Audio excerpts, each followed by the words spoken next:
এটা মূলত হচ্ছে আমাদের সূর্যমুখী গাছগুলো আর কি, মানে আমরা সূর্যমুখী চাষ করছিলাম যেগুলো, সেগুলা আপনারা হয়তো দেখছেন, আমি ফুলগুলো আপনাদেরকে দেখাইনি, এটা সঙ্গত কারণেই দেখানো হয়নি আর কি। কোনোভাবেই আমরা এটা কন্ট্রোল করতে পারলাম না। আসলে সকাল থেকেই শুরু হয়েছে এটা, সকালে যেহেতু বৃষ্টি ছিল, জমিতে একটু কাদা কাদা ছিল, তো ভাবছি যে হয়তো কেউ আসবে না, কারণ এই কাদার মধ্যে কে আসবে জমিতে।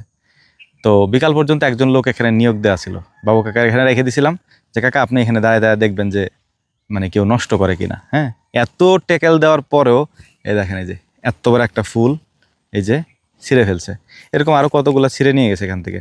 বাট এই ফুলগুলো ছিঁড়ে নিয়ে তো কোনো লাভ নাই আসলে। হ্যাঁ, কারণ এগুলা হচ্ছে যে এমন ফুল আপনি নিয়ে কিছু করতেও পারবেন না, বাড়িতে নিয়ে রেখে দিবেন সৌন্দর্যের জন্য।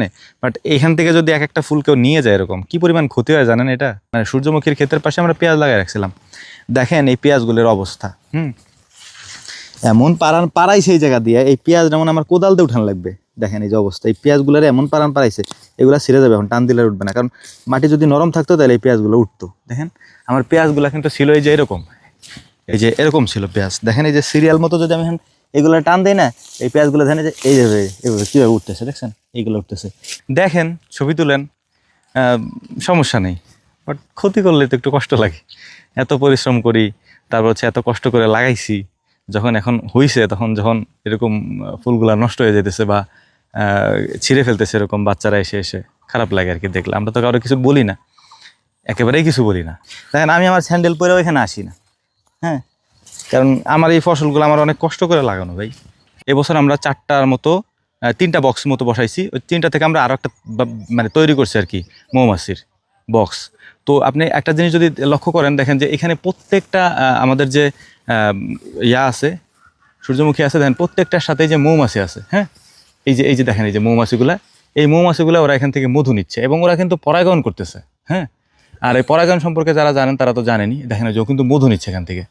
তো এইটা হচ্ছে আমাদের মূল উদ্দেশ্য ছিল যে আমাদের তো ফুল নাই, তো কৃত্রিমভাবে আমরা ফুল কিভাবে পাবো? তো কৃত্রিমভাবে তো আর ফুল হয় না, কৃত্রিম ফুলে তো আর মধু হবে না। এই কারণে আমরা সূর্যমুখী লাগাইছিলাম, এখানে আমাদের আরও অন্যান্য ফুলও আমরা লাগাইছি, যেগুলো আসলে মানে আমরা কম দেখানোর চেষ্টা করি। হ্যাঁ, আমাদের সূর্যমুখীর তেল দরকার, এর পাশাপাশি আমাদের দরকার ছিল হচ্ছে আপনার মধুর।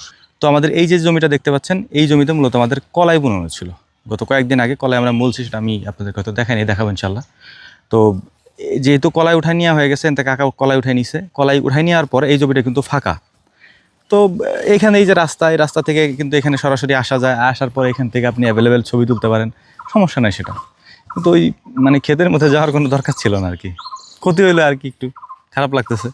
দোয়া করবেন আল্লাহ তাআলা যেন যতটুকু ক্ষতি হয়েছে এটা পোষায় নেওয়ার তৌফিক দান করেন। ওমা তৌফিক ইল্লা বিল্লাহ, নাসরুম মিনাল্লাহি ফাতহুন কারীম ওয়া আখিরু দাওয়ানা আলহামদুলিল্লাহি রাব্বিল আলামিন। আসসালামু আলাইকুম ওয়া রাহমাতুল্লাহ।